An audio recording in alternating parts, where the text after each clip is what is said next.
Hi guys, so I'm now going up Genting in the all-new Toyota Corolla. Now the launch of this car took place sometime last month.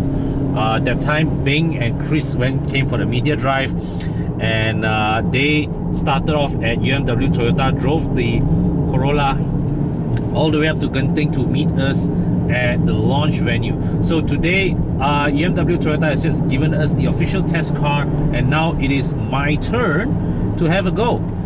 Now I'm always excited to drive one of these new TNGA platform Toyotas up Genting, because you know this new TNGA platform with the rear double wishbone suspension really gives for fantastic handling. Okay, so this here, quite happily and coincidentally, is the old Altis, the old Corolla Altis that had a torsion beam rear suspension. This one here, rear double wishbones, completely different animal. So now we just have to negotiate this slow traffic first. Well, I understand why Bobby likes to do his Genting runs early in the morning when the roads are clear. I like to go the same too, but schedule didn't quite permit it, so I just have to live with this. And in front we have the Camry, which also has which sits on a larger version of this TNGA platform, also with rear double wishbones.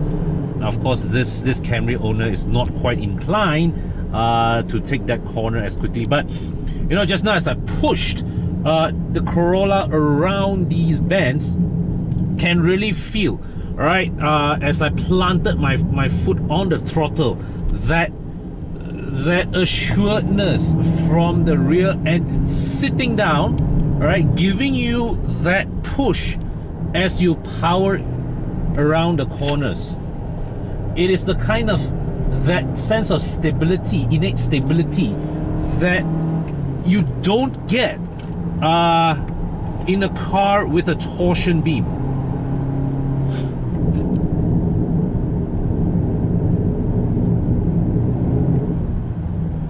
Okay, so let's just pass this Sienta, and we've got a bit of room to play. Yeah, and as you can hear, the engine is working really hard, and really typical of every time when I bring one of these TNGA cars up here, the CHR, then the Camry,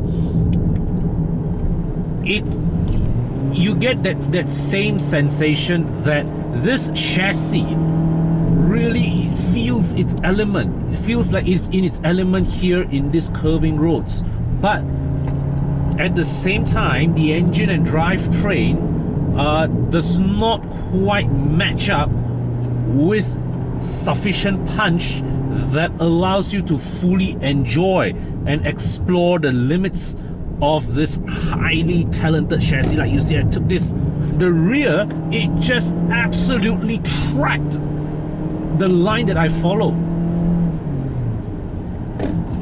And that is the kind of cornering stability you will only get with independent rear suspension.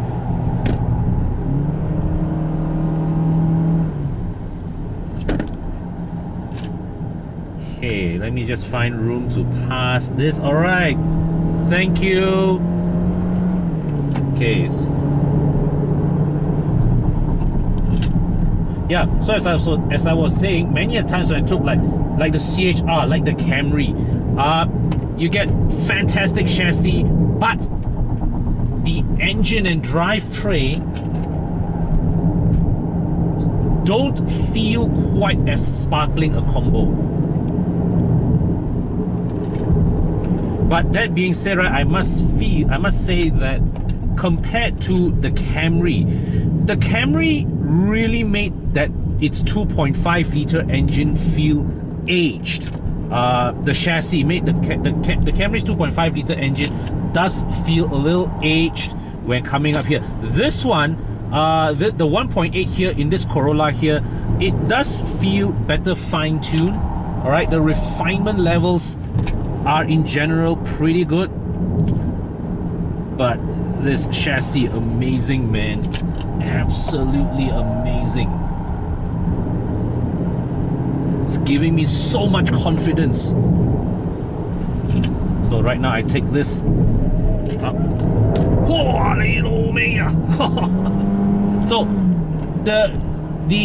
the front wheels briefly slid out in understeer, but everything just snapped back into control just like that.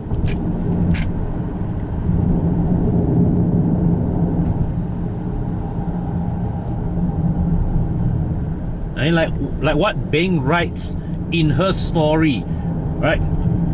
If you were to rewind back a few years, previous generation models, the Corolla is pretty much what you would think of as an uncle's car.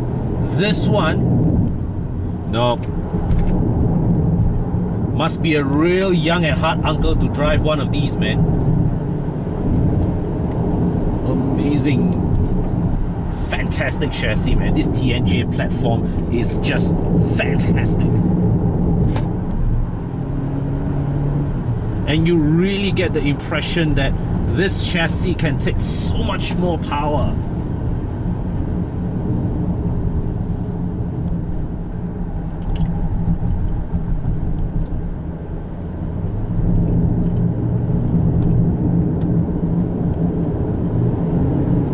Beautiful, absolutely beautiful.